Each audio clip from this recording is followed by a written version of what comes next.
নির্বাচনে জয়ের আগে থেকেই কানাডা, মেক্সিকো, চীনের ওপর চড়া শুল্ক আরোপের ঘোষণা দিয়ে আসছিলেন মার্কিন প্রেসিডেন্ট ডোনাল্ড ট্রাম্প। যেই কথা সেই কাজ।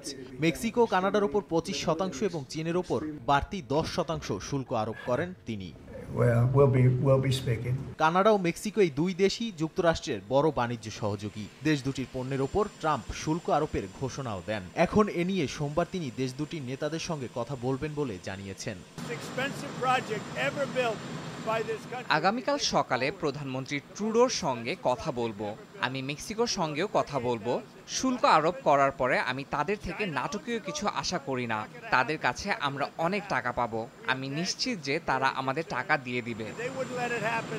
এদিকে যুক্তরাষ্ট্রের ওপর পাল্টা শুল্ক আরোপের হুঁশিয়ারি দিয়েছে মেক্সিকো ও কানাডা। কানাডার প্রধানমন্ত্রী জাস্টিন ট্রুডো জানান, $155 বিলিয়ন মূল্যের মার্কিন পণ্যের ওপর 25% শুল্ক আরোপ করবে কানাডীয় সরকার। মঙ্গলবার থেকে $30 বিলিয়ন মূল্যের মার্কিন পণ্যের উপর এই শুল্ক কার্যকর হবে। আর বাকি $125 বিলিয়ন মূল্যের মার্কিন পণ্যের উপর শুল্ক আরোপ কার্যকর হবে 21 দিনের মধ্যে।